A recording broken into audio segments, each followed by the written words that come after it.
की शिक्षा पद्धति से हम लोग जो है कम्युनिस्ट होते जा रहे हैं, नास्तिक होते जा रहे हैं। कम्युनिस्ट माने नास्तिक, जो किसी विचारधारा को न माने।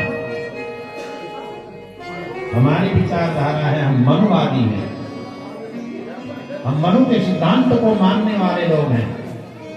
मनु के सिद्धांत को तो यमराज भी मानते हैं, दूसरों की बात को तो छोड़िए, यमराज जिसके सिद्धांत को मानने वाले हैं। पते वाक्यम मम संज्ञान गर्भितम वेदांत सार सर्वस्वम रहस्यम परमोत्तमम। कहा कि है ब्रह्मा से लेकर के जितने भी प्राणी हैं वो स्वयं ही ईश्वर है, उनका कोई ईश्वर नहीं है। इसका नाम कमलाप्त है, ऐसी एक ब्रह्मा है। उसके निमित्त दिया हुआ जो अन्न है किसी न किसी रूप में उसको अवश्य प्राप्त होगा।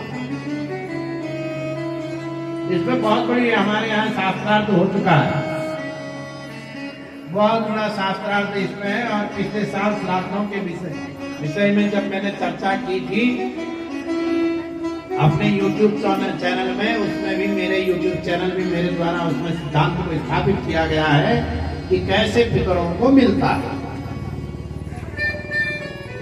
वो मिलता ही है। तो वो जो नास्तिक आया है अरहिंद, उसने कहा श्राद्ध करने से क्या लाभ होता है, क्यों श्राद्ध करना है, क्यों तर्पण करना है, तर्पण क्यों किया जाता है ये भी बताएंगे आगे। तर्पण का महत्व बताएंगे, क्यों इनको करना चाहिए। उसने मना किया, उन्होंने कहा, खंडन किया। उसने कहा कोई मर गया, आत्मा तो कुछ होती नहीं, क्यों लगा है इस चक्कर, पुनर्जन्म नहीं होता। पुनर्जन्म का खंडन किया। हम पुनर्जन्म को मानने वाले लोग, हम सनातन धर्मी क्या है, पुनर्जन्म को मानते हैं। तो उसने ब्राह्मणों का खंडन किया, क्या कहा, जातिवाद वर्णाश्रम धर्म का खंडन किया। जैसे इस समय में लोग वर्णाश्रम धर्म का खंडन कर रहे हैं ना, और वर्णाश्रम धर्म यदि नहीं रहेगा तो मानव जाति भी नहीं रहेगी। मैं आपको बता दूं, मनुष्य नहीं रहेगा, जानवर हो जाएगा जिस दिन वर्णाश्रम धर्म समाप्त हो जाएगा।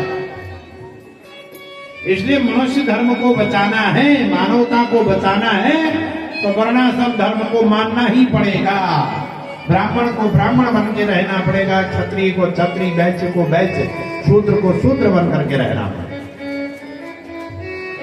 और तीनों हमारे यहाँ, तीनों में कोई भेद नहीं है, किसी के साथ कोई पक्षपात नहीं किया गया। पूर्व में शास्त्रों में कहीं किसी को अछूत नहीं समझा गया। शास्त्र नहीं कहता है कोई अछूत है।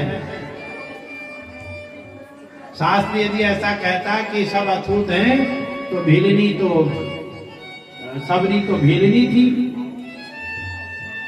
और मातंग ऋषि के यहाँ रही, उनकी सेवा भी की होगी, उनके लिए कभी जल भी ले आती होगी। तो हिंदुओं के चारों वर्ण यदि साथ रहे तो कोई हमारे को हिला नहीं सकता।